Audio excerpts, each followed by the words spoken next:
Boa tarde, né, a todos, a todas, a quem não se identificar com nenhum desses gêneros. Meu nome é Francisco José da Silva, sou professor do curso de Filosofia da Universidade Federal do Cariri, né, e estou hoje aqui a convite, né, do professor Marcos Fábio, né, no Laboratório de Estudos Hegelianos, para tratar, né, de um dos dois parágrafos, né, aí da Enciclopédia das Ciências Filosóficas em Compêndio, né. A gente vai tratar hoje dos parágrafos 99 e o parágrafo 100. Né? Primeiramente, dizer que é uma alegria, um prazer, né, poder contribuir com o trabalho do LE, do Laboratório de Estudos Hegelianos, né, que vem trazendo, né, um reforço, né, uma contribuição fundamental dos estudos hegelianos aqui no Nordeste, né, principalmente no Ceará, e a gente é parceiro, né, vem sempre desenvolvendo, né, atividades, eventos, publicações para ampliar, né, essa compreensão, os estudos hegelianos no nosso Ceará. E aí o convite, né, do professor Marcos Fábio é sempre uma alegria para a gente, né, por poder participar de forma direta ou indiretamente, e dessa vez de uma forma mais direta, né, no grupo de estudos, em que a gente tem como tema, né, como questão principal, a lógica e os parágrafos da lógica da enciclopédia, né, que é um texto extremamente denso, né, um texto que aí traz uma série de questões que precisam ser, né, reelaboradas, desenvolvidas, explicitadas. E aí, pensando nisso, né, a gente elaborou aqui, na verdade, uma pequena transição, né, para poder compreender esses parágrafos que a gente vai tratar hoje, compreendendo, antes de tudo, que a lógica, né, de Hegel, o texto da lógica de 1812 é o texto mais, digamos, elaborado, né, um texto mais rigorosamente desenvolvido, e o texto da enciclopédia é um texto mais denso, né, mais, digamos, em que você precisa de um esforço, né, a mais, e de certo modo fazer o link, né, com esse texto maior da ciência da lógica, né, de 1812. Mas, enfim, a nossa proposta é entender esses dois parágrafos, ver algumas nuances, alguns elementos aí que são fundamentais. Os parágrafos anteriores, né, foram tratados por outros colegas, né, de outras instituições, e, de certo modo, a gente tem um caminho já traçado, um caminho bem, digamos, bem desenvolvido, né, de cada um desses passos. A gente queria só reforçar, né, alguns elementos, né, essenciais que é preciso a gente compreender, né, que na lógica, né, da enciclopédia, uma lógica, né, digamos assim, menor, né, mas onde você tem a exposição na enciclopédia do sistema como um todo, né? Você tem os três grandes momentos do sistema, né, a lógica, a filosofia da natureza, a filosofia do espírito, né? E nesse primeiro momento você tem o ponto de partida, né, onde estão as principais determinações, né, do pensamento, e como Hegel, né, vai conseguir trazer esse fio condutor, né, elaborar esse discurso contínuo em que você sai dos primeiros princípios, né, das determinações mais fundamentais da lógica, e depois você tem, né, o link, né, que isso vai ter para os outros momentos, que é o momento da natureza e o momento do espírito. Né? Então, a lógica traz, digamos, esse arcabouço, né, esse elemento mais fundamental, né, e que a gente precisa compreender de uma forma mais acurada, né, para que a gente possa realmente seguir esses passos, né, seguir a compreensão categorial, né, que o Hegel apresenta para nós. Lembrando, né, que desde o início, né, quando o Hegel vai tratar da sua lógica, ele deixa claro que a lógica que ele apresenta, né, a sua ciência da lógica, ela é uma elaboração que resgata a metafísica da antiguidade, né, e também a lógica. Então, como pensavam, né, de certo modo, os gregos, né, você tem uma compreensão da objetividade, uma compreensão objetiva da lógica, e não meramente subjetiva, como é o pensamento moderno. Então, não é apenas uma aplicação, né, de esquemas, de categorias, mas a compreensão do próprio movimento do real. Então, você tem aqui uma compreensão em que pensar e ser, né, como já foi, né, amplamente discutido por Hegel na fenomenologia, onde o pensar e ser não são mais coisas distintas, né? onde não há essa distinção radical entre o ser e o pensar, como foi, né, pensado aí na filosofia kantiana, na filosofia crítica. Aqui Hegel retoma, né, esse princípio, né, desde as origens da filosofia, né, que Parmênides, Heráclito, né, o próprio Aristóteles, Platão, estabeleceram como o princípio fundamental de compreensão da realidade. Ou seja, a realidade é a manifestação de um logos, né, no caso aqui de Hegel, do conceito. É o conceito que se desdobra e que produz suas próprias categorias, né, as categorias que também são determinações do real. Então, que a gente vai seguir nesse caminho, né, percorrido e, ao mesmo tempo, posto, né, pelo próprio conceito, a gente vai encontrar esse fio condutor em que uma categoria, né, conduz a uma categoria seguinte. Né? Você não tem as categorias postas apenas como um esquema, como uma classificação, né, como já foi pensado, né, por Kant, por exemplo, e como esquematismos ou como conceitos a priori, né, que dão as condições de possibilidade do conhecimento, mas aqui você tem os próprios momentos de efetivação, né, do conceito na realidade. Então, partindo desses pressupostos, é que a gente pode compreender em que sentido a lógica, né, de Hegel, ela traz uma nova compreensão, né, do pensamento e da realidade, nesse conceito mais amplo, que é o conceito de espírito, né, que vai ser, digamos assim, a conclusão, a consumação de todo esse processo, de todo esse movimento. Mas aqui a gente tem os primeiros elementos, que são justamente esses que vão nos apresentar o desenvolvimento próprio do conceito, né, da razão no seu elemento mais puro, né, no seu elemento primeiro, mais imediato, e como esse elemento desenvolve a partir de si mesmo novas determinações, né, novos momentos que se seguem num contínuo, né, de categorias. Então Hegel pega as categorias, né, que eram pensadas, como eu disse, de forma classificatória ou esquemática, e que são postas uma ao lado das outras, muitas vezes, como o próprio Kant diz em relação a Aristóteles, né, as categorias foram pegas, né, assim, de forma mais aleatória, né, foram simplesmente reunidas, tal como apareciam, e depois foram sendo, digamos, elaboradas racionalmente. Já o próprio Kant tenta fazer, digamos assim, essa compreensão, né, a priori de como essas categorias se relacionam, né. E aí a gente vai ter as categorias fundamentais, né, da qualidade, da quantidade, da relação, da modalidade, mas aqui, né, a gente vai trabalhar com essencialmente dois momentos, né. O primeiro momento, que é o momento aí de um resgate, né, do que foi apresentado pelos colegas anteriormente, que é o momento da qualidade, né, e na sequência aquilo que ficou, né, como a nossa parte, que é justamente a categoria ou a determinação da quantidade, que corresponde aos parágrafos, no caso 99 e 100, né, os parágrafos seguintes, né, os 101, os demais vão ser discutidos por outros colegas mais adiante, quando vai se trabalhar o quantum, a medida, etc. Né? Então, basicamente, para ter essa primeira apresentação geral, né, do que a gente vai tratar, a gente parte agora para essa compreensão, né, digamos, da totalidade aí dessa parte da doutrina do ser, que engloba os parágrafos 84 a 111, né. É claro que a apresentação inicial de todo esse processo, né, no grupo de estudo foi dada pelo próprio Marcos Fábio, né, quando ele apresenta a introdução e esses elementos, né, que eu já falei sobre a lógica, a metafísica, a relação com as demais ciências. E aqui a gente tem, né, a apresentação geral, né, da doutrina do ser, e em vermelho, né, eu coloquei aí aquilo que ficou, digamos assim, como nossa responsabilidade, que é tratar justamente do conceito de quantidade, que é o ponto B, né. Mas antes de fazer isso, é preciso a gente fazer também essa transição do que, né, foi trabalhado antes, que foi discutido antes, para que a gente entenda esse fio condutor, né, já que a gente está falando aqui de um processo, né, não é meramente uma exposição de uma parte, mas de uma parte que está relacionada com outras partes e contemplam o todo. Né?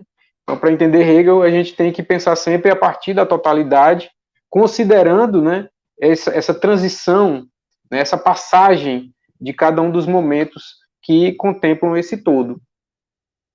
Então, a doutrina do ser, né, do parágrafo 84 a 111, ela tem como, né, primeira apresentação, primeira abordagem, a ideia de que o ser é o conceito em si.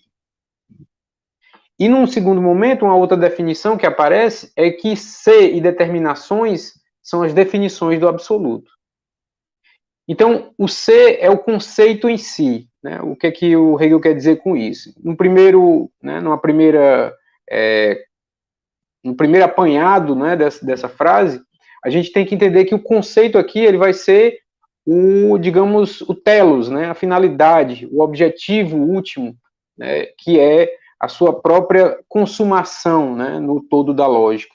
Então, a lógica desenvolve aquilo que é o próprio conceito, né, o conceito que põe a si mesmo a partir de uma série de determinações, né, que a gente, né, muitas vezes considera como categorias, né? A gente chama também de categorias, assim como foram pensadas, né? Por Kant, por Aristóteles, né? Como eu já disse. O Hegel aqui ele coloca aquelas categorias que foram postas lado a lado, que foram postas apenas como um agregado ou como um esquematismo, ele coloca, digamos, numa sequência, né? Num segmento, num desenvolvimento progressivo em que a categoria ou a determinação seguinte resgata, né, faz essa supra-assunção, né, como é traduzido pelo Paulo Menezes, o Aufhebung, né, que inclusive é o nome do canal, né, ou seja, ele suspende no sentido de que ele eleva, ele mantém, na medida em que ele traz aquilo que foi desenvolvido anteriormente, e ele supera, né, a suspensão ou supra-assunção, superação, que são os termos mais utilizados, são formas de tentar, né, digamos, definir o significado de Aufhebung, ou seja, o Heben, né, esse elevar, né, de cada momento, mas um elevar que traz consigo aquilo que foram os ganhos, né, que foram os momentos anteriores. Então, você tem no momento seguinte o desenvolvimento, a efetivação do momento anterior. Então, como o ser é o primeiro momento, né, a primeira manifestação do conceito, aqui é definido que o ser é o conceito em si, ou seja, voltado para si mesmo, fechado ainda em si mesmo. É preciso que o ser, né, para que ele se efetive, ele se exteriorize, ou ele se externalize, ele se efetive em formas, né, que vão ser as formas que surgem na sequência, né, que vão lhe dando mais determinação, né, vão lhe colocando de tal forma que ele se singulariza, ele se apresenta, né, no seu ser não somente em si, mas num ser fora de si e posteriormente como um ser para si mesmo, ou seja, há um voltar-se para fora e depois um retornar para si. Esse é o desenvolvimento, né, que a gente tanto cita, né, tanto utiliza, né, que em alemão, né, se utiliza o termo Entwicklung, né, que vem de wickeln, né, que é envolver, e ent, né, que é a negação, a partícula negativa, é o desenvolver.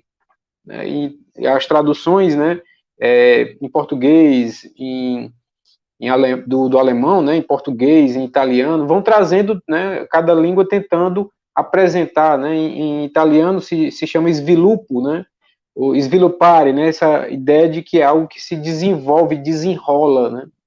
Em português a gente utiliza mais o termo desenvolver, né. O wickel seria o envolver e o ent, né, o desenvolver.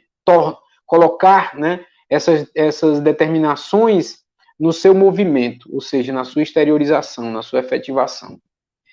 Então, o ser é o conceito em si, mas é preciso que o ser se amplie, né, se coloque, se exteriorize, né, e ele seja também para si, não apenas fechado, né, um ser fechado em si mesmo, que não, na verdade, seria praticamente uma indeterminação do ser, né, seria algo totalmente indeterminado, algo imediato, que não tem, né, não é possível de ser aprendido na sua forma própria, na sua forma mais determinada. Então é por isso que é necessário que esse ser siga, né, movimente-se, transforme-se para além de si mesmo, para alcançar o próprio conceito, né? Então, quando o Hegel fala no conceito, né, o conceito aqui, o Begriff, né, que vem do verbo também em alemão greifen, né, agarrar, é algo que é concebido, né, ou seja, há uma forma de concretização, né, essa concepção, conceber do conceito, é também a sua exteriorização, também a sua manifestação, a sua efetivação. Então, o que Hegel está aqui como horizonte é o próprio conceito. Mas, no primeiro momento, o conceito ainda está em si mesmo. Ele ainda não está no seu desenvolvimento, né, digamos, pleno. Não está ainda, né, nessa passagem, que depois a gente vai ver, né, de uma determinação para outra.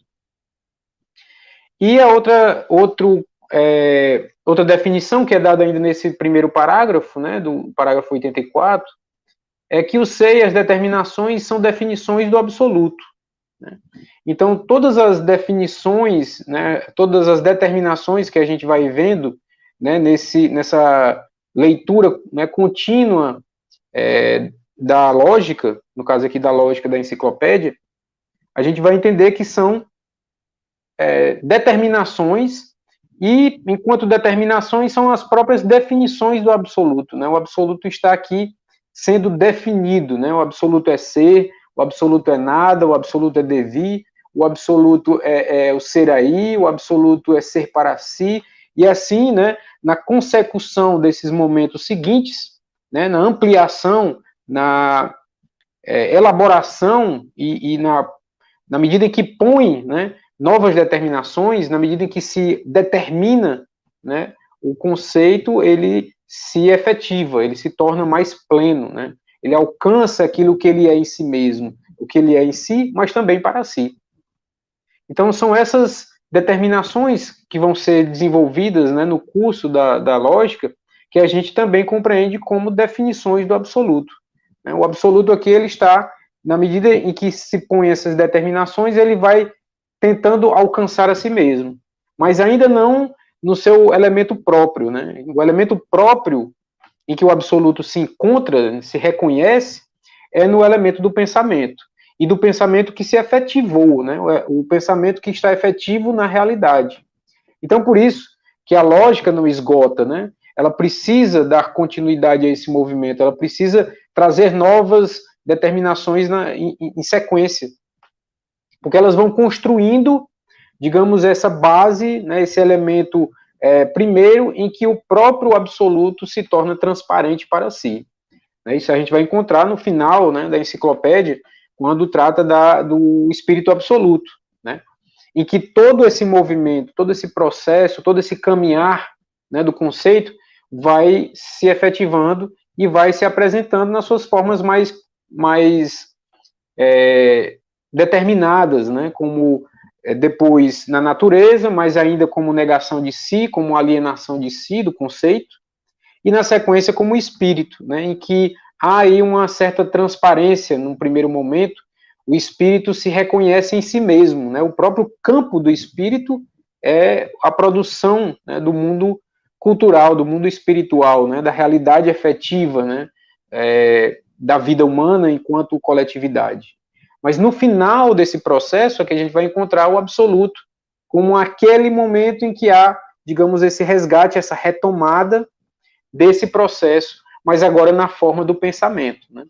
Então, esse é o caminho, né, que partindo da lógica a gente percorre, digamos assim, não aqui nesse momento, né, que a gente vai se limitar a 2 parágrafos, mas é o caminho que vai percorrer essa série de determinações para chegar naquilo que é, no final das contas, o espírito absoluto, né, que está no final, né, da enciclopédia, né, quando daqueles 3 momentos, né, da arte, da religião e da filosofia. Ou seja, a filosofia é o ápice desse processo, na medida em que, pelo próprio pensamento, o pensamento pensa a si mesmo. Mas pensa a si mesmo enquanto imanência no mundo, enquanto efetividade histórica. Não é à toa também que o Hegel vai citar, né, no final da enciclopédia, né, aquela passagem lá da metafísica de Aristóteles, né, em que fala que o pensamento é o pensamento do pensamento, né? Mas é claro, pensando aqui numa outra, né, uma outra perspectiva mais concreta, mais ampla, né? Então a gente sai do mais abstrato, que na verdade não é o abstrato no sentido de algo separado, né, do real, mas aquilo que é mais abstrato, mais imediato, mais simples, mais pobre de determinações, e seguindo, né, à medida em que essas vão sendo postas, se ampliando, se concretizando, se efetivando, até chegar no momento, né, em que o absoluto se torna para si mesmo transparente. Mais, né, do que o mero conceito, mas o conceito realizado como absoluto.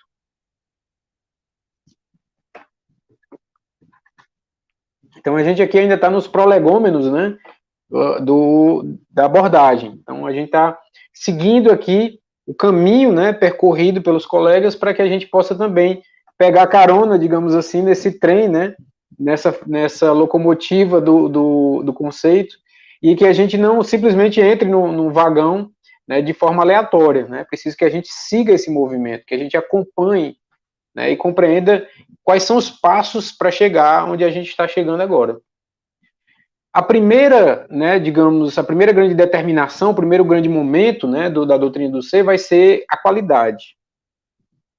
É claro que em outras formas de apresentação, de categorização, né, dos conceitos, como no caso que a gente pode fazer referência aqui a Kant, né, o Kant, quando na sua seção terceira do fio condutor para a descoberta dos conceitos do entendimento, ele vai começar pela quantidade, né? E a qualidade vem no segundo momento, né? A tábua das categorias apresenta assim: quantidade, que é unidade, pluralidade e totalidade. Depois ele passa para a qualidade, que é realidade, negação e limitação. E aí vem as categorias seguintes, que é da relação e da modalidade. É claro, o Hegel não concorda, não segue essa mesma sequência kantiana, porque ele vai partir não da quantidade, mas da qualidade. É interessante, né, perceber essa diferença, né, da abordagem de Kant e de Hegel, né? Kant, como a gente sabe, estabeleceu na sua crítica da razão pura, né, esses princípios, digamos, transcendentais do conhecimento, né, os princípios que tornam possível o conhecimento dos fenômenos. E para isso ele estabelece, né, aquelas intuições iniciais lá da sensibilidade na estética transcendental, e depois os conceitos e as categorias na analítica, né, quando ele vai tratar aí do entendimento. Como Hegel não está aqui partindo do entendimento, né, mas a sua compreensão é do especulativo, né, do racional especulativo, o Hegel não segue essa sequência do entendimento, porque para o entendimento as coisas são postas, digamos, lado a lado, ou muitas vezes em oposição, né, umas em relação às outras. Mas uma oposição externa, uma posição que está fora, não é uma posição tal como a dialética pensa, né, uma posição em que há uma resolução, mas simplesmente a antítese, né, a diferença entre categorias, porque o entendimento não consegue abarcar, né, essa realidade numa totalidade e nas suas relações, né? Então, por isso que o Hegel não vai partir, né, dessa sequência categorial da quantidade, mas ao contrário da qualidade. Então, o primeiro momento, né, da doutrina do ser vai começar no parágrafo 86, aí da enciclopédia, em que ele vai tratar, né, da qualidade. A qualidade que é, digamos, o mais imediato, né, aquilo que é a manifestação mais simples, né, do ser. E depois é que a gente vai chegar na quantidade. E a quantidade aqui também não pode ser confundida meramente com o numérico, não pode ser confundida apenas com a compreensão quantitativa, né? Aqui é uma categoria, um conceito, né, que abarca, né, uma determinação que abarca uma série, né, de distinções em relação àquilo que, digamos, a gente pensa a partir da matemática. Mas, enfim, o primeiro momento da qualidade, tal como já foi apresentado pelos colegas, a gente está fazendo aqui mais uma vez, né, esse resgate para seguir na sequência.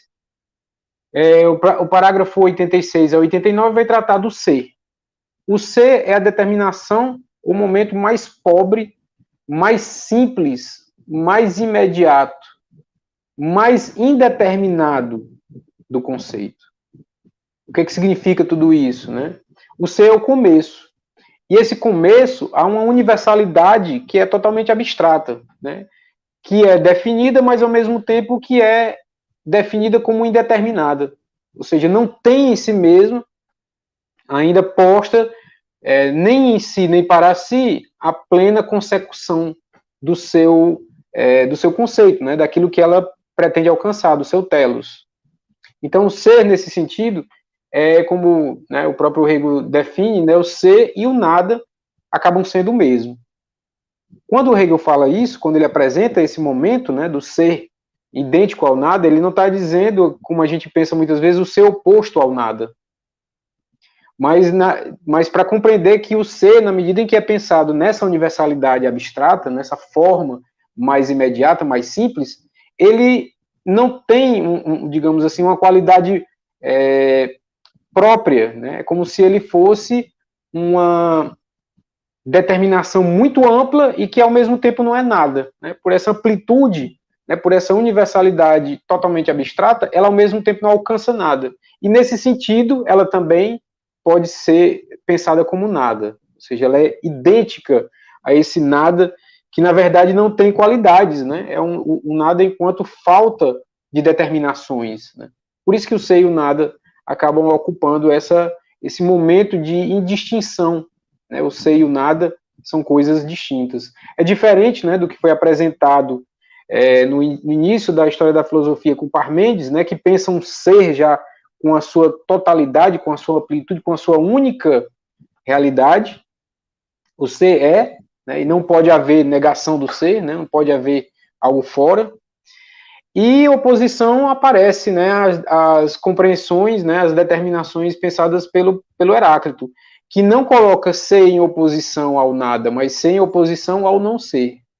Ou seja, em oposição àquilo que é a própria dissolução do ser. O Heráclito vai trazer esse elemento, que também vai ser aqui incluído nessa sequência, né, pelo Hegel, que é o elemento do devir, a forma, né, a determinação do devir. Então, o ser é o começo, é o pensamento puro, o pensamento ainda sem determinação, ou seja, é vazio de determinações, é o mais imediato, e quanto imediato ele não tem nenhuma mediação, ou seja, não há como concebê-lo, capturá-lo numa forma própria, numa forma, né, como é que eu posso dizer, palpável, né, ele acaba sendo algo indistinto.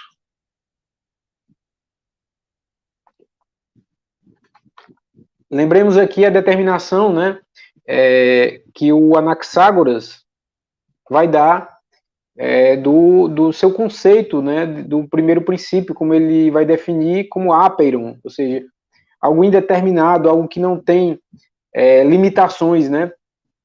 Então, esse indeterminado, esse é o primeiro momento do ser. Ou seja, não tem aqui elementos suficientes para que a gente possa concebê-lo. E por isso ele é uma identidade com nada, ou seja, com a falta, com a ausência de qualquer determinação. Mas é preciso que ele se determine, né? Ele precisa que ele efetue essa passagem dessa indeterminação para, digamos, um momento mais completo, um momento mais efetivo de si mesmo. E aí você tem aquilo que o Hegel vai denominar como devir, né? O devir é a passagem do ser ao nada e do nada ao ser. Você já tem aqui não uma coisa dada, uma coisa posta, concreta, né? Um etvas, mas você tem uma passagem, né? Você tem aqui um trânsito contínuo, uma transição, em que, pela ausência de maiores determinações, ele aparenta ainda inalcançável, né? Algo inabarcável, algo insólito, né? Que eu não posso ainda conceber de uma forma mais efetiva, concreta, né? Ainda não há uma composição, né, de algo, não há uma composição, apenas há um por mais abstrato, mas que também pode ser contraposto ao outro, né, a uma outra realidade que a nega, né, como o caso a definição do nada. Lembrando aqui, né, a doutrina da ciência do Fichte, né, um eu que põe o eu e também põe o não eu, né. Então você tem aqui uma posição mas uma posição ainda indeterminada, e você tem uma contraposição, né, uma negação disso, uma forma que dissolve, né, esse primeiro elemento posto, né, como ser. E aí o devir vai ser justamente esse movimento de passagem, né? Então, o que a gente apreende muitas vezes da coisa é justamente esse trânsito interno dela, esse momento em que ela se efetiva, se põe, se constitui, se efetiva em determinado algo, em determinada realidade, né? Então, esse é o trânsito que a gente vai perceber como devir. E que é uma categoria fundamental, né, pensada por Heráclito, justamente nessa tentativa de conceber o fluxo, né, o devir das coisas, como é que as coisas fluem, muitas vezes, inclusive, de um contrário ao outro, né, de uma realidade para outra realidade, né, do dia para a noite, né, da luz para a escuridão, do sólido para o líquido e muitas vezes outras formas. O que o Heráclito traz é justamente a compreensão dessa passagem, a compreensão dessa dissolução de uma realidade posta, mas não plenamente efetivada. E é justamente isso, né, que a filosofia, né, de Hegel vai resgatar, colocando essa categoria do devir numa sequência, né, que a gente possa compreender como ela vem, né, a ser o que ela é, né?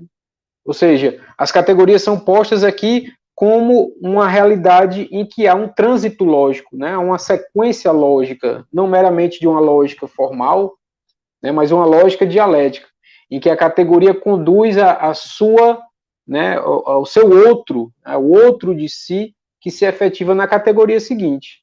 Então, o ser, né, posto aí como imediatidade, é mediado, é negado enquanto nada, que ao mesmo tempo é, digamos, superado pelo devir, enquanto o devir compreende essa totalidade da transição do ser para o nada, né? Compreende esse momento, né, de passagem.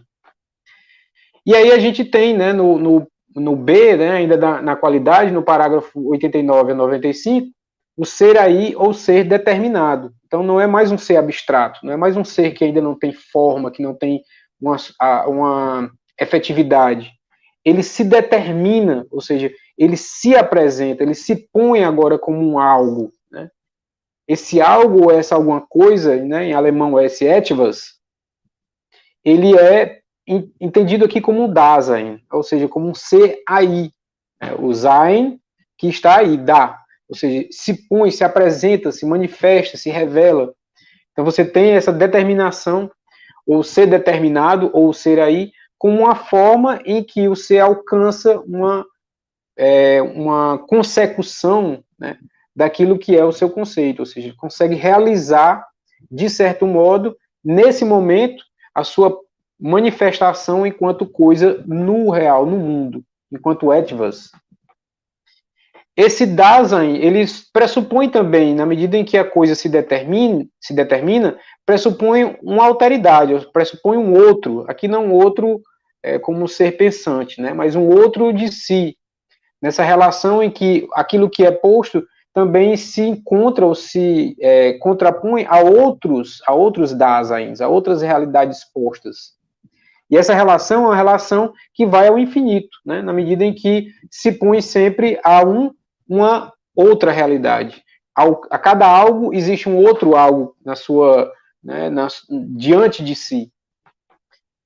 E aí você tem o terceiro momento, que é justamente o momento que faz a transição para aquilo que nós pretendemos, né, vai ser o momento do ser para si, né, nos parágrafos 96 e 97. Agora, esse algo posto, né, esse algo, essa coisa, esse etwas, ainda que passou de um momento de indeterminação e se determina como um Dasein, como um ser aí, ele vai alcançar a condição de um existente para si. Né? Não é meramente uma coisa que está aí, como o próprio nome diz, o Dasein, mas é uma coisa que é para si, ou seja, ele se volta, né? Ele resgata em si mesmo, ele se encontra em si mesmo. Se encontra na medida em que ele se torna um uno, se torna um, né, o eins, né, como está no texto em alemão. Ele não é mais meramente um ser abstrato, que ao mesmo tempo também não é nada. Ele não é apenas uma passagem, um devir. Ele não é apenas um ser determinado como coisa, como algo no mundo, como um etwas, mas ele agora é um ser para si mesmo. Ele alcança essa unidade consigo mesmo, né? E por isso ele é chamado de um. O ser para si é uma realidade, é una em si mesma. Não é uma coisa que está, digamos, desconectada de si, mas é um encontro em si mesmo dessa coisa, dessa realidade. Então você vê aí um momento mais determinado do que o momento anterior. Né? O momento mais determinado do que a coisa é o ser para si, é o uno enquanto coisa que é para si mesmo sua própria realidade. E aí você tem essa realidade una a exclusão das outras realidades, o um que não é aquele outro, embora ele nesse outro esteja a passagem para uma maior, né, digamos, uma maior determinação até de si mesmo. Mas aqui ainda não há essa passagem para o outro, né? Há apenas uma exclusão, uma espécie de negação. É um por que se contrapõe, né? Então ele está posto aqui como unidade que exclui qualquer outra forma externa, exterior, que seja um outro.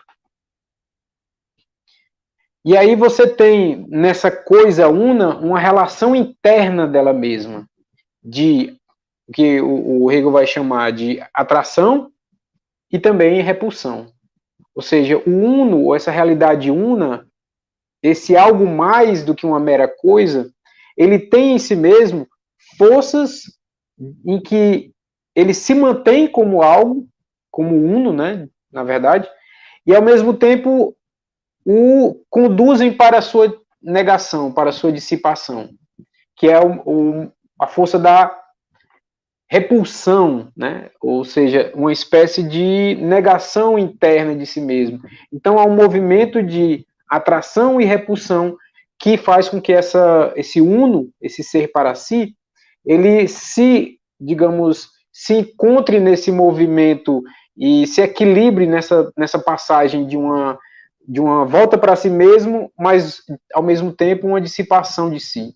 Essa dissipação seria, digamos, uma autonegação, uma dispersão nas outras realidades. Mas ele, ao mesmo tempo, ele se mantém, né? Ou seja, ele se prende, né? Se agarra por essa força, ele se agarra à sua própria unidade e se mantém enquanto tal. E por isso ele está sempre aí como exclusão do outro.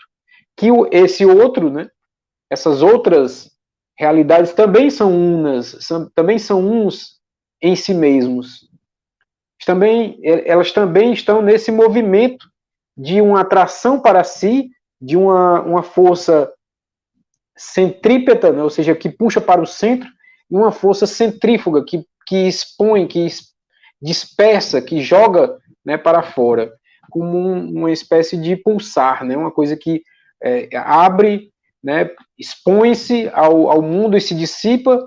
Essa força que tenta, né, fazer esse movimento, essa força, digamos, centrífuga, né, no caso agora, e essa outra força que é a equilibra nessa interioridade, né, do uno, que é a força centrípeta, agora que puxa para o centro.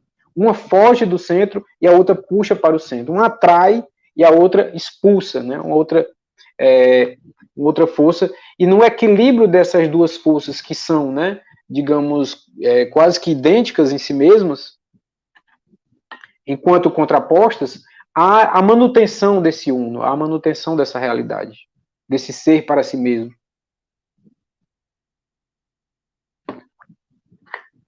Então, veja, essas determinações que estão sendo postas, esses momentos que a gente está tratando, eles ainda não são, né, a realidade tal como ela vai aparecer na natureza. Embora na natureza, né, nas coisas naturais, a gente também encontre esse mesmo movimento. Esse movimento está pressuposto, né, dado como o princípio que permite, né, as coisas naturais a serem, só que na realidade, né, na natureza, há uma exteriorização em que o próprio conceito aí é negado.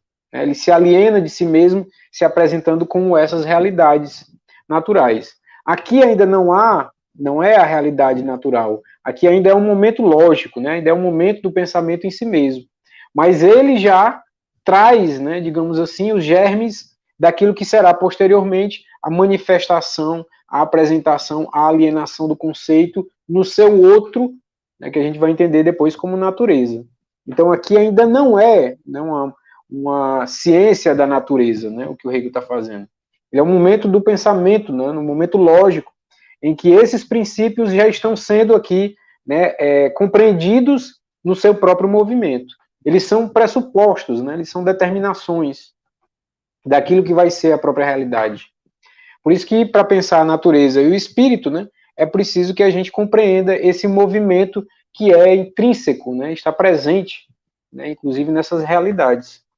Isso que também vai acontecer na natureza, acontece, de certo modo, agora de uma forma mais complexa, né, mais desenvolvida, no próprio espírito, né, seja o espírito subjetivo, humano, seja no espírito objetivo, nas instituições, nas comunidades, ou seja, no espírito absoluto, né, é aí pensado como um resgate do pensamento na forma do absoluto, um resgate de si mesmo, né? Mas, enfim, a gente continua, né, essa sequência e já passando, né, fazendo a transição para um momento próprio, né, que nos coube, que é a quantidade. Então, vocês veem que a qualidade é esse primeiro momento em que há uma posição, né, em que o conceito se manifesta da forma mais imediata, né, no seu momento mais simples. Por isso começa com a qualidade, porque depois a quantidade vai ser uma espécie de negação disso, né? Vai ser uma volta para, né, o si mesmo, né, do ser, não mais para a sua manifestação numa coisa ou numa realidade ou num uno exterior, mas agora uma indiferenciação, né, que é justamente o momento que caracteriza a quantidade. Essa indiferenciação diante de vários outros unos, né? Então, está dado aqui o elemento, né, a partir do qual a reflexão, né, hegeliana se desdobra aqui nesse momento da lógica, da doutrina do ser, que é justamente o ser para si que vai encontrar outras realidades que são para si, e nesse encontro, né, nessa relação, há uma profunda indiferença em relação a essas realidades. Essa indiferença que a gente vai chamar de quantidade, na medida em que ele encontra um outro de si que, ao mesmo tempo, é totalmente indiferente, ou seja, não é algo distinto, né, algo contraposto, mas é meramente uma numeração, uma quantidade, uma expressão, digamos, de como essas coisas vão estar no mundo sem, ao mesmo tempo, serem determinadas, né, nessa relação consigo mesmas. E aí o parágrafo, né, 96 a 97 vai trazer essa ideia do existente para si, que é aí digamos, a realização, né, da qualidade, a transição para a quantidade, na medida em que ou esse uno vai excluir o outro. A relação que está posta aqui, nesse momento, é de atração, como eu disse, e repulsão. Atração para a manutenção do uno e repulsão para sua dissolução em outros unos, né, que ele encontra, né, diante de si. E aí a gente tem o momento da quantidade, parágrafo 99, que é justamente o nosso ponto, né, fundamental. O parágrafo 99 vai dizer que a quantidade é o puro ser em que a determinidade é posta, não mais como um só, com o ser mesmo, mas como suprassumida ou indiferente. Então, o puro ser aqui, há uma determinidade posta, ou seja, o ser agora já, de certo modo, alcançou essa realidade de si como una, como algo que é para si, não mais em si, não meramente dado imediato, mas agora voltado para si mesmo. Ele encontra-se nesse momento de supraassunção de si mesmo, de superação de si mesmo, como indiferente em relação aos outros unos, que também são, né, de certo modo, seres para si, né, na medida em que há essa relação. E aí no parágrafo 100, né, a continuidade dessa reflexão, a quantidade pura, né, que é superada e indiferente, grandeza contínua, atração, e grandeza discreta, repulsão. Na sequência ainda do momento da quantidade, né, aí você passa de um momento, né, da qualidade para a quantidade, na medida em que a quantidade se efetiva, se determina, ela vai se tornar quantum, ou quantidade posta, enquanto quantidade limitada, ou seja, algo que é limitado enquanto é algo no mundo posto numericamente, e depois o grau, que aí entra uma discussão sobre a intensidade, né? Se é uma grandeza não meramente extensiva, ou seja, posta aí no mundo como extensão, mas intensiva, ou seja, enquanto grau, né, de compreensão. E o último momento, né, da doutrina do ser é a medida, né, que é o parágrafo 107, quando se tem a ideia de um quantum qualitativo imediato, né? Então a gente segue aqui na sequência, né? Só para ilustrar um pouco, né, essa passagem aí que a gente, né, no início, né, sobre a ideia do ser, né? E o nada como a passagem de um para o outro, né? Ou seja, o ser e o nada são idênticos na medida em que são indeterminados, né? Não tem uma determinação própria. Eles se encontram nessa nova categoria, nesse novo movimento que é o devir, ou seja, que é a passagem, né? Por isso que a gente coloca aí ilustrado, né? Como algo que não completa-se em si mesmo, passa para o outro, mas encontra no final, né? Ou seja, na transição de um para o outro, esse momento que a gente chama de devir, que é o momento da passagem, a passagem do ser ao nada, ou do nada ao ser.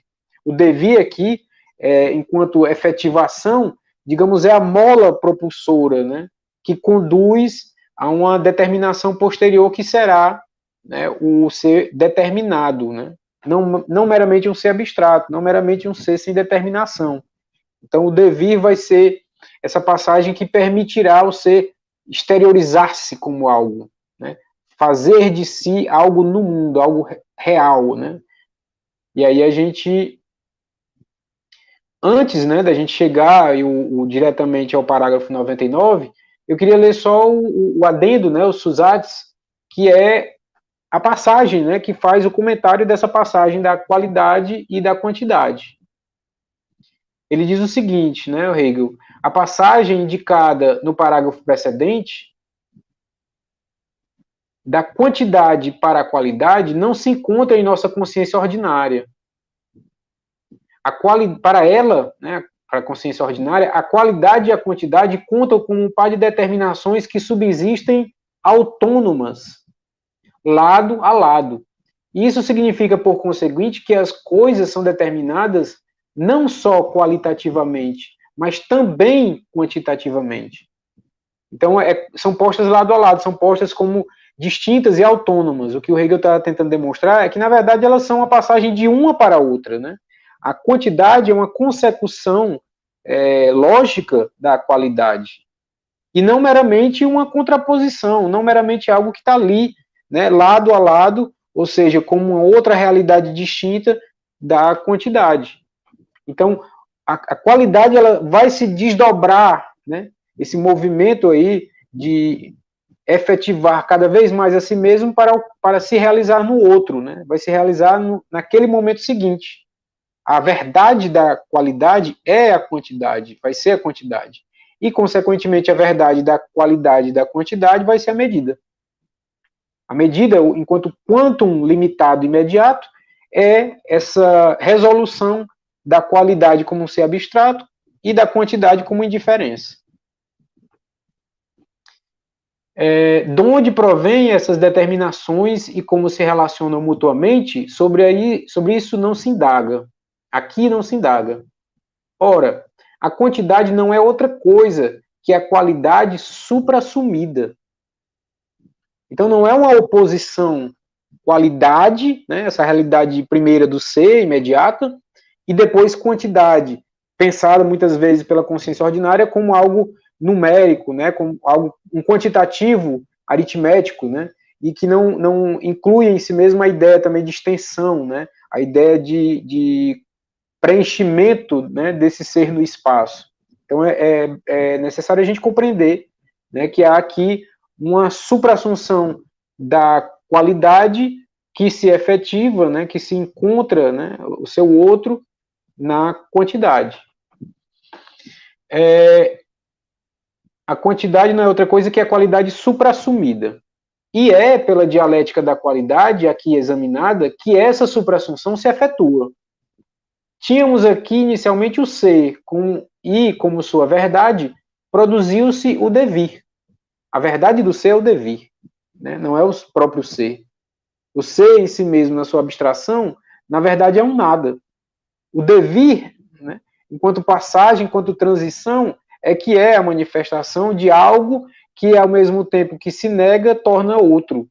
Então é isso que, né, é a verdade do ser. Ou seja, o ser e o devir não são contrapostos, né? Assim como o ser e o nada, né? A resolução do nada como ser, né, enquanto abstrações, né, indeterminações, é justamente encontrar no devir o seu chão, né, digamos assim, a sua efetivação. Por isso que ele diz, né, que a verdade do ser é o devir, o vir a ser. Ou seja, as coisas não são como algo estanque, né, como algo fixo, elas são uma passagem, elas são uma transição. Você não captura, né, do real, do fenômeno, algo cristalizado. Você concebe, né, você compreende, você acessa do real essa transição, essa coisa que está aí em movimento, que está aparecendo como processo. Né? Não é à toa que a dialética, né, compreendida nesse fundamento, né, que é o devir.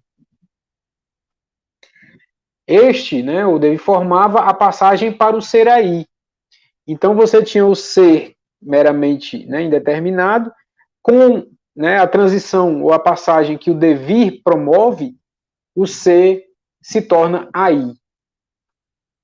Um ser que não, de repente não está em lugar algum, né, que é uma mera universalidade abstrata, né, irreconhecível, ele de repente está aí. Ou seja, ele transita para algo e que está, digamos, diante de nós. Ou ser aí, um ser efetivado, apresentado. Daí, muitas vezes, a palavra existir, né, na sua origem latina, né, ex sistere. Ex é para fora e sistere é por, ou seja, por para fora, manifestar, aparecer. Por isso que o fenômeno, né, não é visto como uma ilusão, né? A própria essência aparece no fenômeno, a própria coisa se manifesta no fenômeno. É preciso que se exteriorize.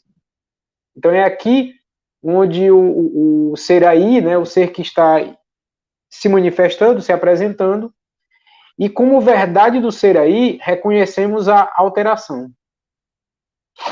Ou seja, as coisas, enquanto estão aí no mundo, elas não estão estáticas, sólidas, de uma vez por todas. Elas estão enquanto coisas em processo, enquanto movimento também.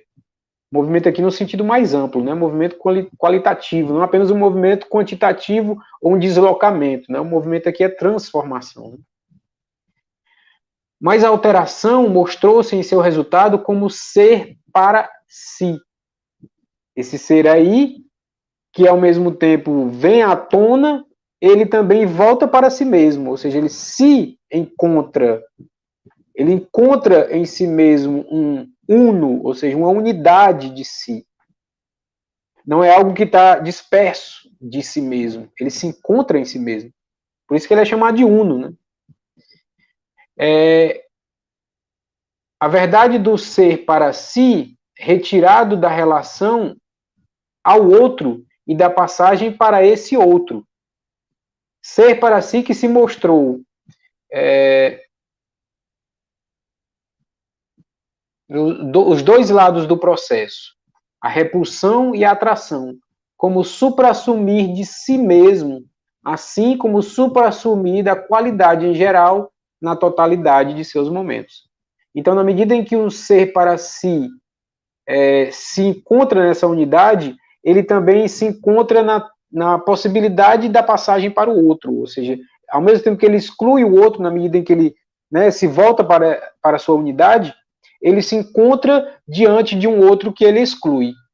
Esse encontro, né, e ao mesmo tempo desencontro com esse outro, com essa outra unidade, com esse outro uno, é a própria condição de possibilidade da quantidade, na medida em que a quantidade vai ser a indiferenciação desses vários unos que agora estão, né, digamos, em relação. Ainda não há, né, a relação, como a gente vai ver na doutrina da essência, nas categorias reflexivas, mas você já tem aqui essa possibilidade, né, porque aqui ainda está, de um certo modo, indiferente.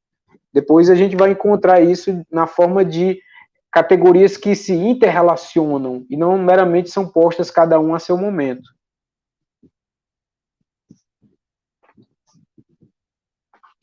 Então a gente tem, né, como os dois lados desse processo de recolher-se em si mesmo e excluir o outro, e também se excluir, né, no outro, ou seja, se dispersar, que é uma possibilidade, né,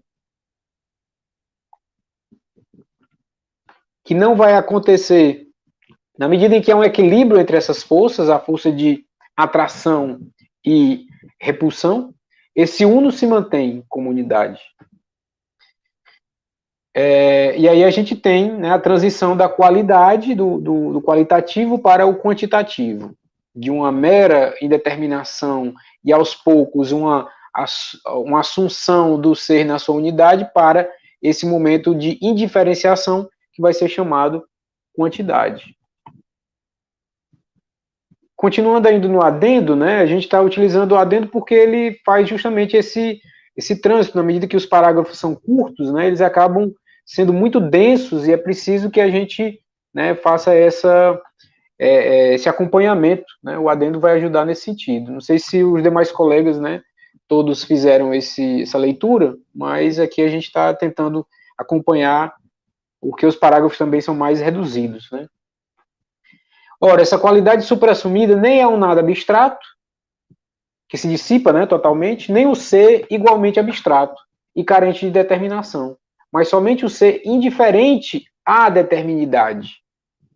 Porque encontra outros unos, né, ele acaba se tornando indiferente a essa determinidade de ser cada um uno, né, desses outros que são excluídos. Mas somente o ser indiferente à determinidade é essa figura do ser que se encontra também em nossa representação ordinária como quantidade. Por conseguinte, consideramos as coisas primeiro sob o ponto de vista da sua qualidade, e isso vale para nós como determinidade idêntica ao ser da coisa. Se depois passamos à consideração da quantidade, essa logo nos fornece a representação da determinidade indiferente e exterior, de modo que uma coisa ainda assim permanece, o que é, embora sua quantidade varie e se torne maior ou menor.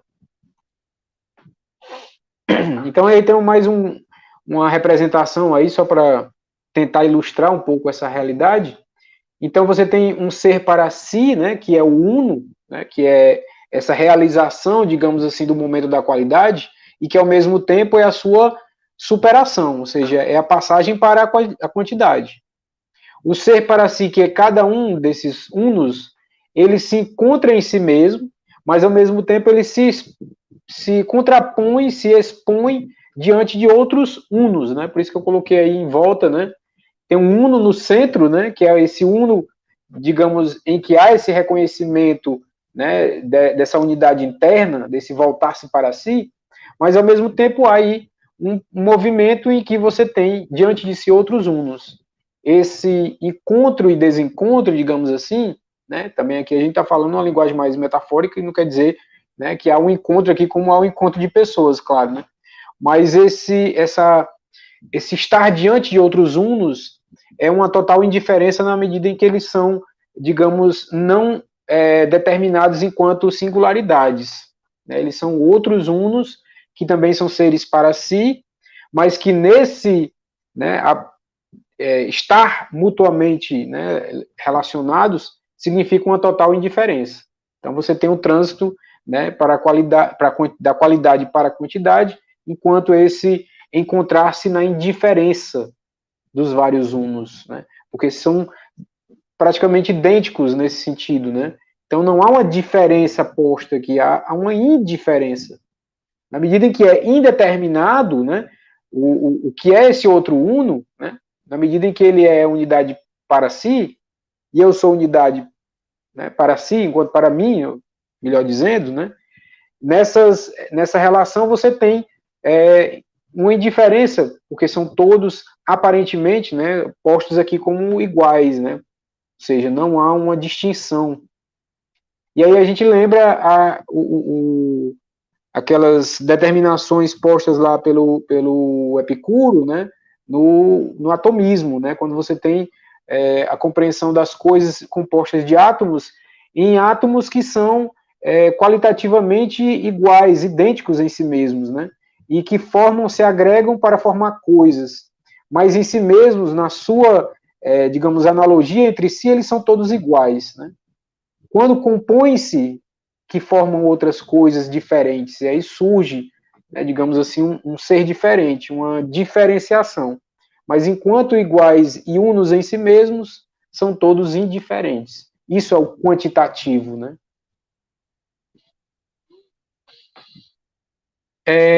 A quantidade é o puro ser, reine Sein, em que a determinidade, Bestimmtheit, é posta. Não mais como constituindo um só com o ser mesmo, mas como suprassumida ou indiferente. Então, essa quantidade posta como um ser puro, ela é posta, mas ao mesmo tempo ela não constitui um só ser, mas vários seres, e por isso, seres que aparentemente têm a mesma constituição acabam se tornando indiferentes em si mesmos. E aí depois ele vai, né, dividir dois pontos, a grandeza pensada aí no seu sentido, né, lógico, e a grandeza pensada na matemática. Então o primeiro ponto diz, a grandeza, Größe, não é uma expressão que convém à quantidade, na medida em que designa principalmente a quantidade determinada. Então a gente ainda não está falando, né, a gente está falando da quantidade enquanto tal, é uma quantidade indeterminada. Então ainda não é apropriado chamar isso de grandeza, porque a grandeza é a quantidade determinada, posta como algo limitado, né, no espaço e no tempo, digamos assim. E no segundo ponto ele diz, a matemática costuma definir a grandeza como o que pode ser aumentado ou diminuído. Por defeituosa que seja essa definição, já que por sua vez contém o próprio definido, está contudo implicado nela que a determinação de grandeza, Größe Bestimmung, e uma determinação posta como variável é uma determinação posta como variável e indiferente, de modo que, apesar de uma variação, de uma extensão ou intensidade acrescidas à coisa, por exemplo, uma casa, um vermelho, né, não deixa de ser a coisa vermelha. O absoluto, deixa eu só voltar aqui para... ainda é o adendo aqui, eu acho que fiz uma passagem aqui. Parágrafo 99 aqui que a gente está tratando. É porque não está aparecendo. Deixa eu só conferir aqui.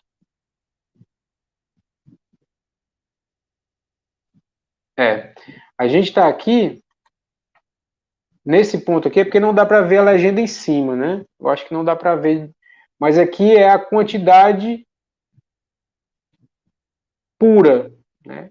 Parágrafo 99. É justamente aqui, nesse momento, né? E aí a gente está com 1 hora e 5 minutos, né, de exposição.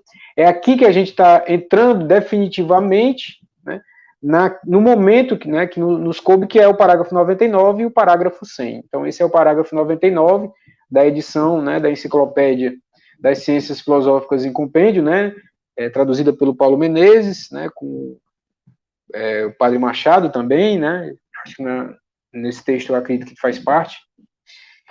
ou então a filosofia da natureza, né, que é o padre Paulo Machado, que inclusive é daqui da região do Cariri. Né? Então, o parágrafo 99 é justamente onde a gente tem, né, a definição, né, a compreensão da quantidade pura. E aí, como eu já citei aqui, vou, né, voltar um pouco, a quantidade é o puro ser, de reine Sein. Então, veja, a gente falou que a qualidade ela começa com o ser, né? Com o ser imediato, com o ser indeterminado.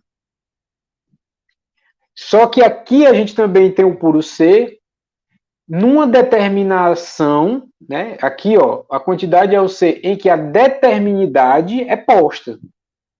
Então você já tem um movimento, né? Uma passagem de um ser indeterminado para um ser mais determinado. Lembrem-se que nessa passagem a gente tem o ser para si, né? A gente tem o uno, mas aqui essa determinidade é posta não mais como constituindo um só e o mesmo ser, aquele uno, né? Aquele ser para si que a gente falou, mas como supra-assumida ou indiferente.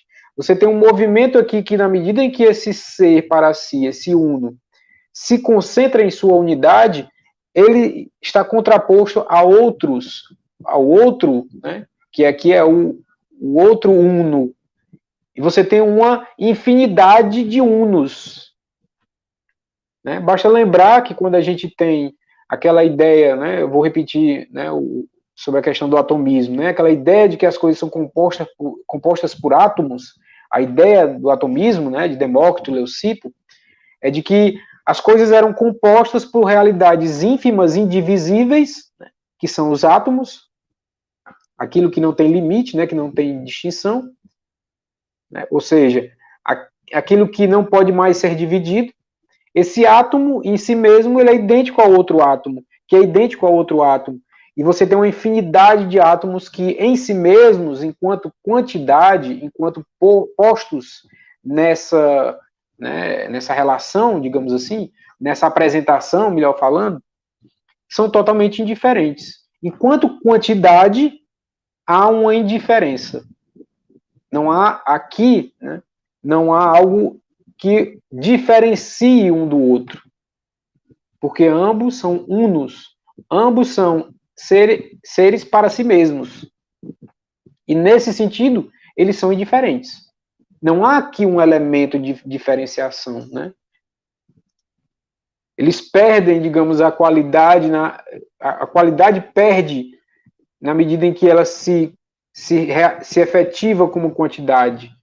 Ou seja, aquela qualidade que foi aos poucos sendo angariada, né, sendo garantida, sendo conseguida, na medida em que o ser foi se determinando como uma coisa, ele já era um algo, um etvas, não era mais aquele ser, né, indiferente, indeterminado, universal e abstrato.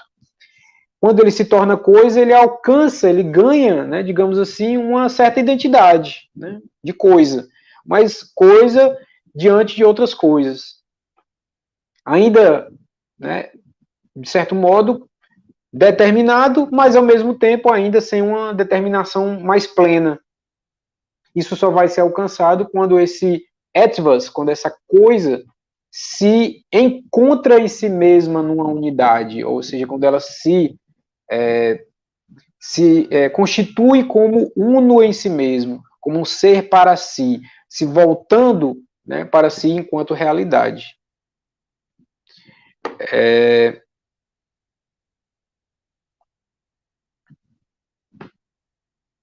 E a gente percebe esse ganho, né, que o ser para si, ou o uno, na medida em que ele é uma coisa, né, na medida que ele é uma unidade. Não é um indiferente, é uma coisa que encontra, né, já não é mais uma coisa, é uma unidade, é uma realidade que tem esse ser voltado para si mesmo, se, né, desdobra, né, em si mesmo. Mas aí, ao mesmo tempo em que ele se reconhece enquanto esse uno, ele tem diante de si outros unos, ele tem outras realidades unas. Ora, esse encontro, estar nesse conjunto de outros unos é a mera quantidade. é uma indiferença na medida em que todos são, né, aparentemente aqui pensados como iguais, como não tendo diferenciação, né, a gente tem uma indiferença. A quantidade é justamente isso. E aí, né, como a gente citou, a quantidade aqui é pensada, né, como suprassumida ou indiferente. Então, no primeiro momento, o Hegel vai enfatizar que a grandeza de Größe não é uma expressão que convenha a quantidade, na medida em que designa principalmente uma quantidade determinada. Como uma quantidade pura é indeterminada, então o conceito de grandeza não caberia nesse sentido.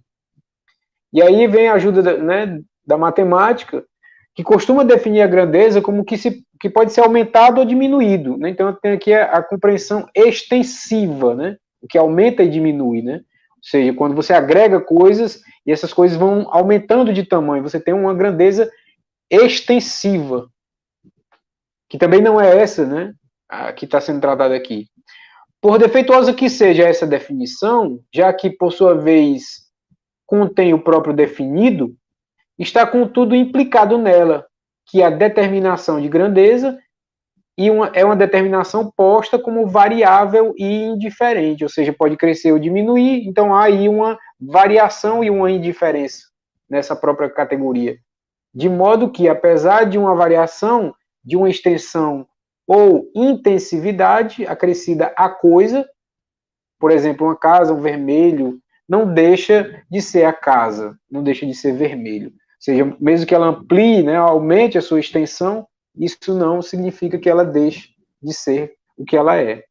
Então, a grandeza aqui não constitui, né, o elemento fundamental para entender a quantidade enquanto quantidade pura, né?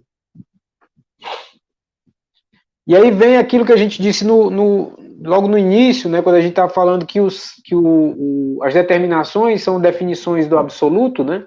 Então, aqui novamente, né, isso vai aparecer na medida em que o Hegel, no ponto 3 do parágrafo 99, né, vai dizer: o absoluto é quantidade pura, enquanto indiferenciação desses unos, né,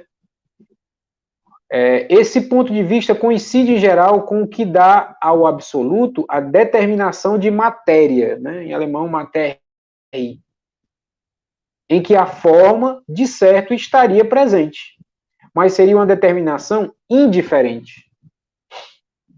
Ou seja, a quantidade pura enquanto indiferente pode também ser pensado como aquilo que a gente determina ou define, né, como matéria. Né? A matéria enquanto uma coisa que não tem em si mesma uma identidade própria, uma característica, como uma distinção, uma diferença, é algo totalmente diferente.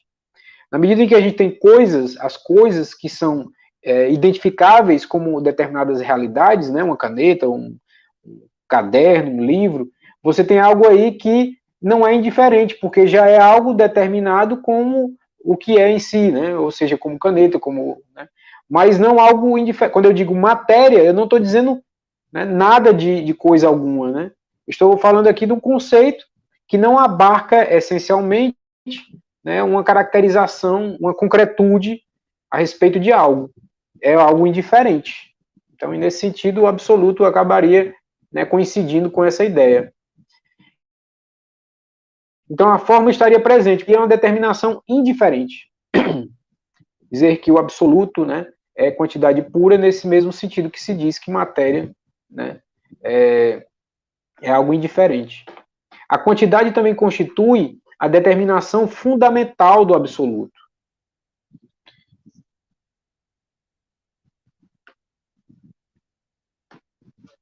Ou seja, também no absoluto é necessário esse momento de uma passagem desse ser, né, qualitativo para o seu âmbito quantitativo, para o seu aspecto, né, para a sua dimensão quantitativa de indiferença. É uma passagem necessária, né, que ele, na verdade, encontra em si mesmo esse elemento da indiferença, né, na medida em que é quantitativamente pensado. Quando é compreendido de modo que nele, que é absolutamente diferente, toda a diferença seria apenas quantitativa. Aliás, pode-se tomar como exemplos da quantidade o puro espaço, o puro tempo, na medida em que o real deve ser entendido como recheio indiferente. Então, tanto o puro espaço quanto o puro tempo também são pensados nessa perspectiva de uma indiferença. O que seria o puro espaço? Não é esse espaço aqui, não é esse local, não é esse lugar aqui, esse locus, mas é algo indiferente, algo que não tem, né, digamos assim, uma delimitação, uma determinação do seu lugar. Por isso é indiferente. O tempo, da mesma forma, né? Quando eu digo esse tempo agora, que já passou e já não é mais o mesmo, ele também é indeterminado, porque ele não, digamos, indiferente. Porque ele não é qualitativamente posto como algo fixo, né? Ele também já passou, então ele já não é mais algo em si mesmo que eu possa diferenciar ou distinguir de outro. Porque o próximo tempo, o próximo momento, né, o próximo segundo, é igualmente, né, com o minuto anterior e com o minuto seguinte. São indiferentes na medida em que é apenas uma continuidade dessa passagem, dessa transição temporária, né? Então, puro tempo seria também, né, esse quantitativo e indiferente, né, indeterminado. E muitas vezes o real, né, aqui no final, na medida em que o real deve ser entendido como recheio indiferente, né? Quando você diz o real e não determina o que é esse real, o que são as coisas que compõem o real. Então, é uma definição também em que não se tem uma determinação, né? Há uma indiferença. Seria apenas mais um elemento de compreensão quantitativa, né, do real.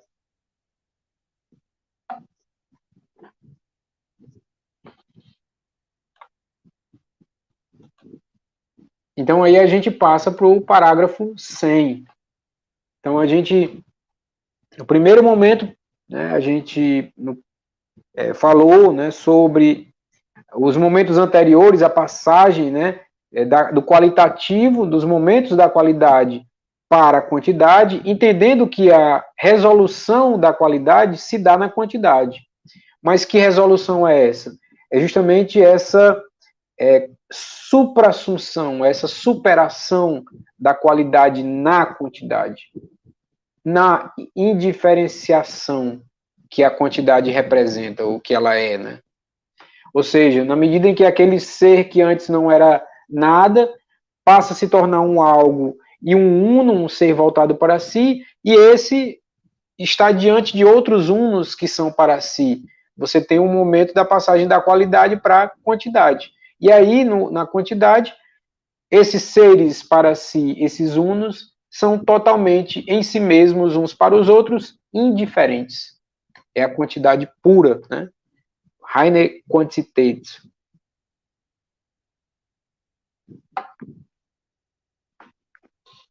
É interessante também a gente lembrar que alguns aspectos, né, do que está posto aqui em Hegel na lógica, o Kant desenvolveu, né, inicialmente, mas ainda naquela concepção, né, mais voltada para a subjetividade em contraposição à objetividade, à realidade, na tábua das categorias, né, como a gente viu, Kant começa com a quantidade, depois passa para a categoria da qualidade, mas não há um movimento de uma categoria para outra, né?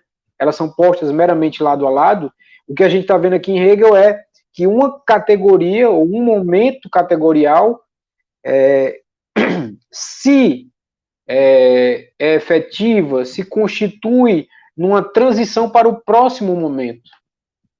Então, você não tem qualidade, ponto, depois qualidade. Não, você tem a realização, a efetivação da qualidade enquanto se torna quantidade. Ou seja, na sua consecução, na sua realização, transformando-se, né, uma categoria agora no momento seguinte. A verdade da qualidade é a quantidade, mas a verdade da quantidade é a medida. Né? E aí há digamos, uma reconciliação do primeiro momento com o segundo. Como foi dito mentalidade ordinária, né, na compreensão ordinária, a gente pensa primeiro quantidade para depois pensar qualidade, né? Inclusive a gente utiliza essa forma, né, abstrata de pensar, né? Quando a gente primeiro vai pensar as coisas quantitativamente para depois a gente falar, agora sim, agora vamos para a qualidade. Ou seja, primeiro é o número, né? Primeiro é as grandezas numéricas e depois a gente tem aí uma compreensão mais robusta que traz a diferença, que traz o recheio, né, digamos assim, que é a qualidade. Em Hegel a coisa é diferente, né? Na maneira como ele organiza, como ele compreende a passagem da categoria do conceito para o outro momento do conceito, ele vai colocar justamente a passagem da qualidade para a quantidade como a efetivação da primeira, né, daquela. Porque o ser não é dado já com suas determinações, né, no primeiro momento. Pelo menos do ponto de vista lógico, né? Do ponto de vista histórico, a coisa é diferente, ou fenomenológico. Mas do ponto de vista lógico, é que ele começa pelo momento mais pobre, pelo momento mais indeterminado. Né? E aí ele vai encontrando, né, nessa via, né, nesse caminho, a efetivação da categoria na categoria, no outro, né, de si mesmo, que é o que vem na sequência. Esse é o próprio movimento dialético. Né? E aí tem no parágrafo 100, a gente já daqui a pouco caminhando para a conclusão, né, desses parágrafos, embora tenha alguns pontos aqui só para a gente ainda discutir, em que a gente vai falar no parágrafo 100 sobre os dois conceitos que apareceram anteriormente, quando a gente leu o Susatz, né, o adendo, né, a gente viu que havia dois elementos, né, duas forças, digamos assim, entendidas aí como essenciais nessa efetivação do ser para si, do uno.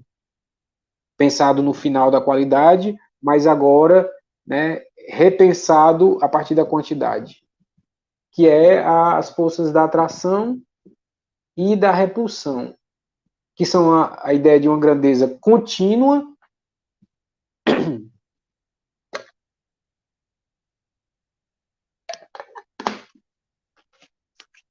e uma grandeza discreta. Né? O que seria uma grandeza contínua e uma grandeza discreta? É justamente essa ideia de uma continuidade do uno em si mesmo e de uma descontinuidade na medida em que há outros unos. Ou seja, o compreender-se de si como uma extensão de si, ou compreender-se de si numa contraposição, numa distinção dos outros. Então, são os dois momentos, né, que são essenciais e que estão, digamos, em equilíbrio no ser para si, no uno, agora são pensados como essas possibilidades da relação do uno com outros unos, né? Do entendimento do que mantém a unidade dessa realidade pensada como ser para si. Ou seja, o que faz com que ela se mantenha como unidade, a não ser uma atração para si mesmo? E o que faz com que ela se disperse em outras realidades, outros unos, outras unidades, se não essa repulsão, ou essa força, digamos assim, que dispersa, que exterioriza, enquanto a outra interioriza, traz para dentro, né, para si mesmo. Então ele diz o seguinte, e aí também a gente faz esse link já com Kant, numa obra, não apenas na Crítica da Razão Pura, que é uma obra sempre referenciada, mas nos princípios metafísicos da ciência da natureza, né, que é uma obra do Kant, que de certo modo é pensada como um complemento daquilo que está esboçado, que está discutido na Crítica da Razão Pura. Porque tem relação também com essa exposição aqui que o Hegel vai fazer. Então, o parágrafo 100 diz o seguinte: a quantidade, primeiro, em sua relação imediata consigo, ou na determinação da igualdade consigo mesma, posta pela atração. Então, veja, a relação da igualdade consigo mesma é posta na atração. É a grandeza contínua. Então, nessa atração, nessa grandeza, nessa força de atração, nessa determinação, que é uma igualdade consigo, há uma continuidade de si mesmo, né? Desse mesmo uno, que é chamado de grandeza contínua, porque não vê, né, fora de si mesmo algo distinto, vê uma continuidade de si. Na outra determinação nela contida, a gente vê aí no texto, na determinação do uno, é a grandeza discreta, né? Discrete Größe. Então, a gente tem kontinuierliche Größe e discrete Größe, que diz respeito aí à atração. Né? Mas a primeira quantidade é igualmente discreta, pois é só continuidade de muitos, Vielen. Então, na medida em que esses muitos são partes também do uno, né? Esses muitos unos são pensados como uma grandeza discreta, né? Na medida em que são pensados como essa continuidade, né? Desse uno que se pensa em outros, né? Se pensa como relacionado com outros unos. E essa outra quantidade é igualmente contínua.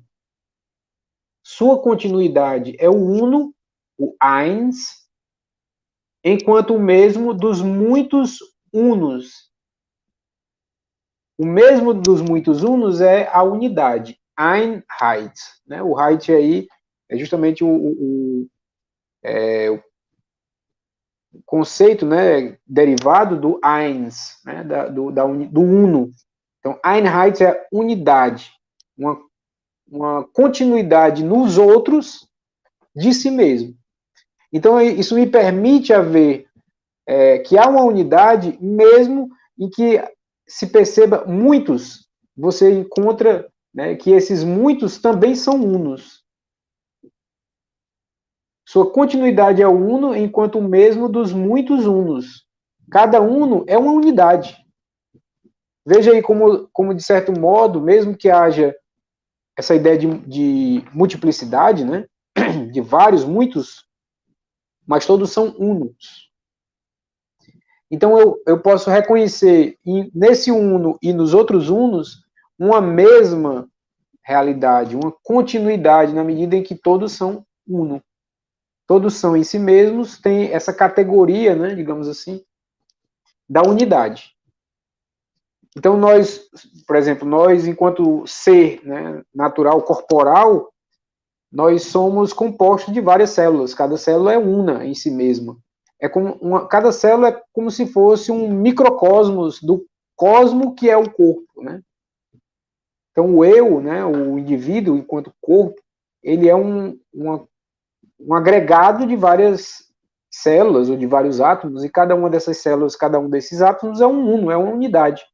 O ser, né, o homem, é em si mesmo uma unidade, embora de muitos, mas são unidades que em si mesmas não são distintas a ponto de serem pensadas como algo externo, separado desse uno que é o homem. Então, o homem é formado de unidades, enquanto o homem ele é unidade. Então, aí uma indiferença, na medida em que, pensado numericamente, ele é um agregado, né, de vários unos. Cada um deles é uno em si mesmo. Então, esse digamos, a compreensão, né, que o Hegel vai trazer dessa ideia de que a unidade, que o uno, né, ele tem esses dois aspectos, dessas duas forças que se contrabalançam, né, mantendo essa unidade, embora reconhecendo, né, vários outros unos, ele se mantém enquanto há uma força de atração, de continuidade para si. E não uma dispersão, não uma repulsão, que aí seria uma descontinuidade. E aí a gente faz um pequeno gráfico para tentar, né? Então, a quantidade pura, né? Então, você tem aqui a atração, que é um voltar-se para si mesmo, né? Por isso que a seta aqui aponta para si, né? Para o próprio uno. Então, você tem aqui essa manutenção, né? Desse ser para si mesmo, enquanto uno. Mas na medida em que há, ao mesmo tempo, uma repulsão, né, desse uno em relação a outros, você tem vários unos. Então, você tem uma atração que mantém a unidade e uma repulsão que produz, digamos assim, uma multiplicidade, uma diferenciação. Ainda não uma diferenciação, digamos, qualitativa, né?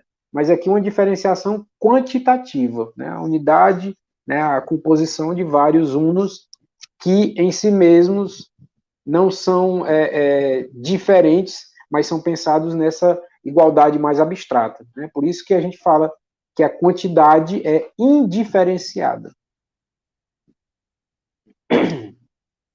E a gente já está também caminhando para, né, finalizar o texto. A grandeza contínua e a grandeza discreta, né, continuelle indiscrete Größe, aqui tem um O a mais aqui, né, não devem, pois, ser consideradas como espécies. Como se fossem duas, né, duas formas de compreender, né, essa realidade.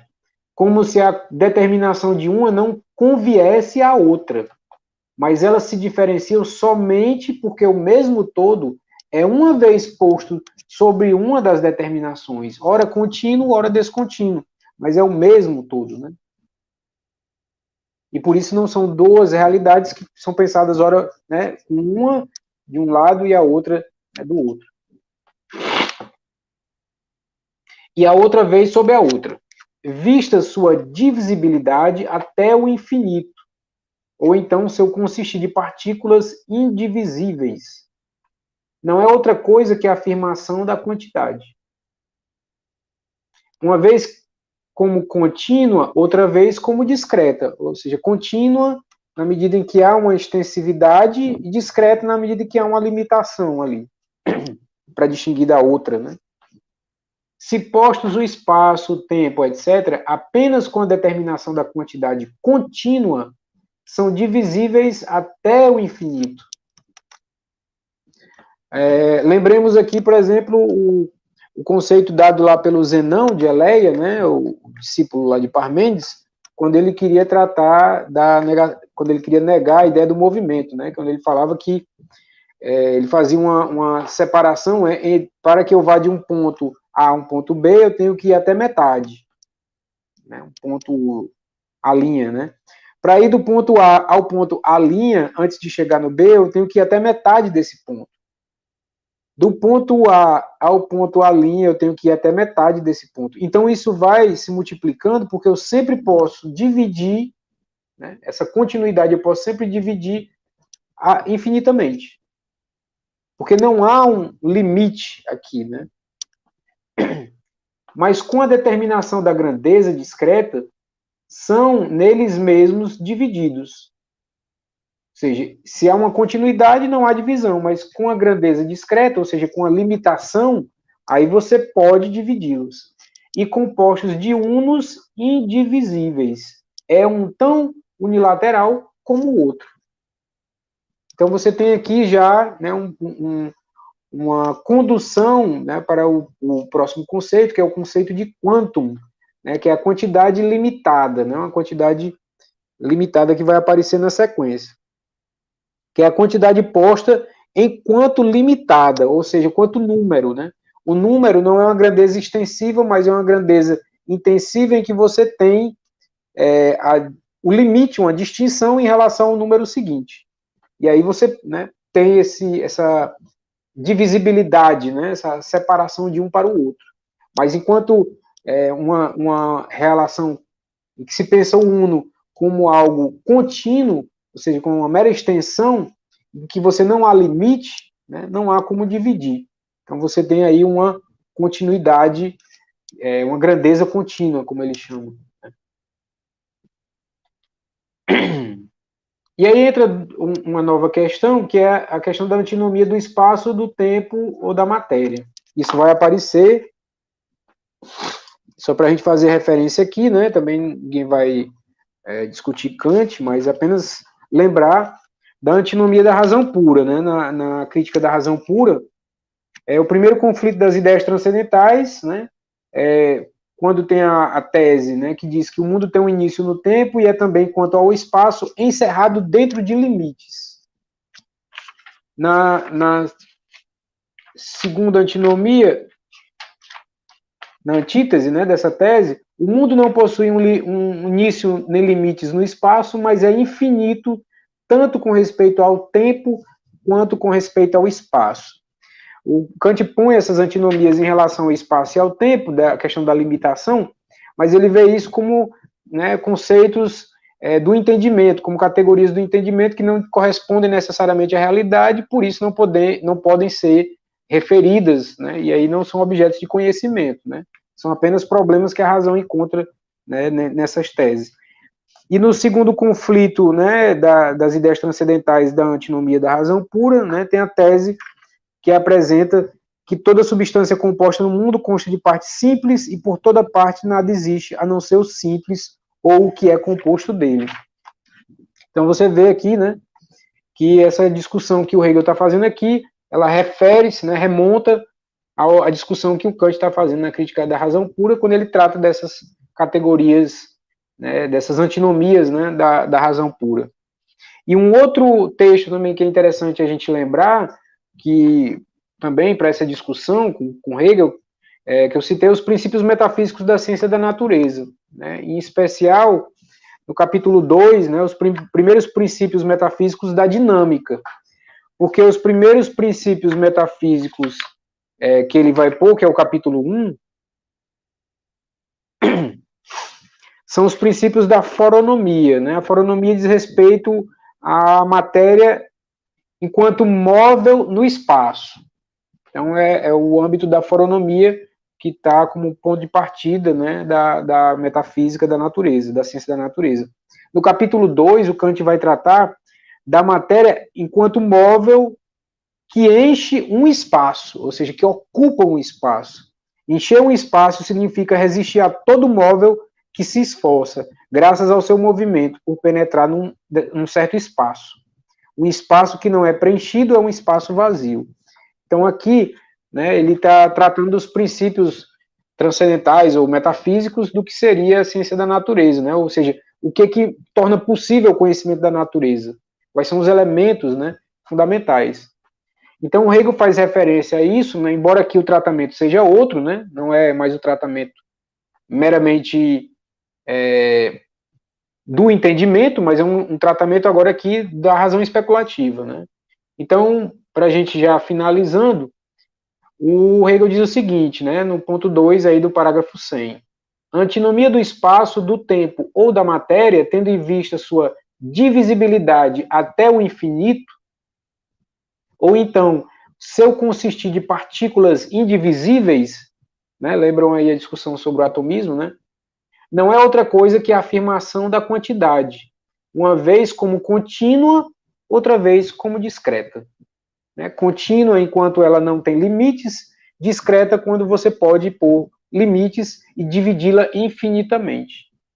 Se postos o espaço, o tempo e etc., apenas com a determinação da quantidade contínua, são divisíveis até o infinito. Né? Mas, com a determinação da grandeza discreta, são nele mesmos divididos e compostos de unos indivisíveis. É tão unilateral como o outro. É assim tão unilateral como o outro.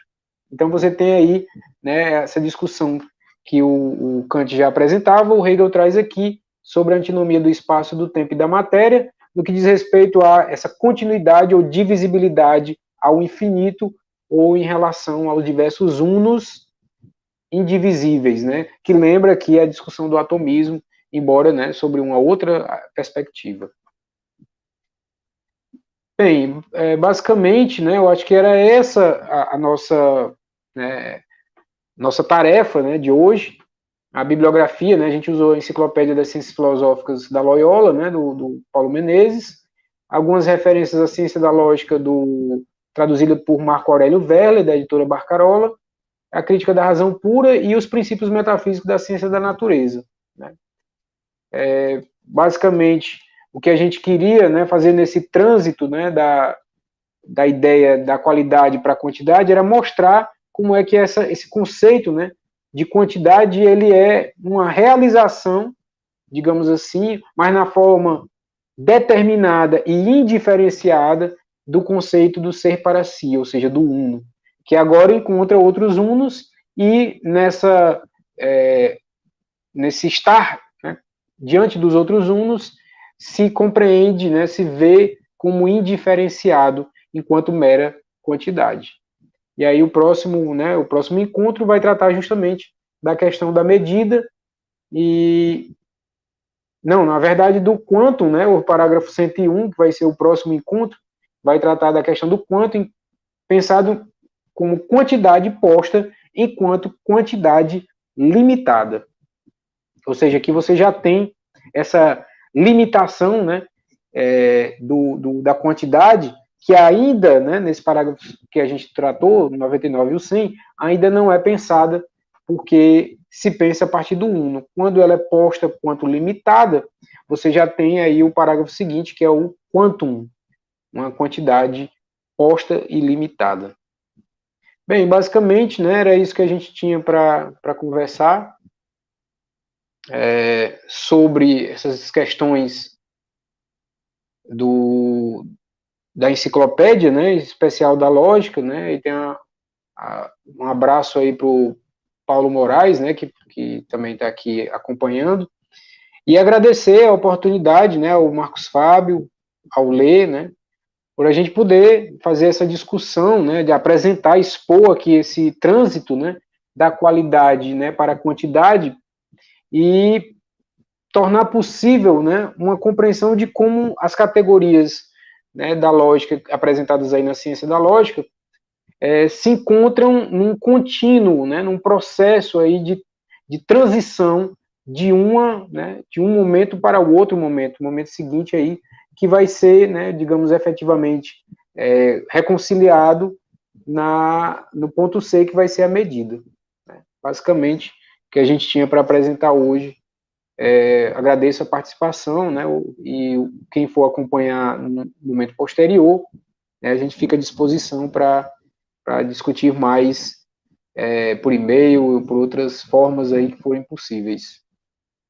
E parabenizar o Leia, né, pela iniciativa, né, de fazer essa leitura, né, esse grupo de estudos em que a leitura, a discussão e o acompanhamento, né, da lógica da enciclopédia se torna algo, digamos, factível, né? Faz com que a gente possa ampliar esse acesso, né, a essa obra que é tão importante e tão fundamental dentro do sistema hegeliano. Agradecer a todos, e até a próxima oportunidade aí. Lembrando do próximo encontro que vai acontecer na terça-feira seguinte.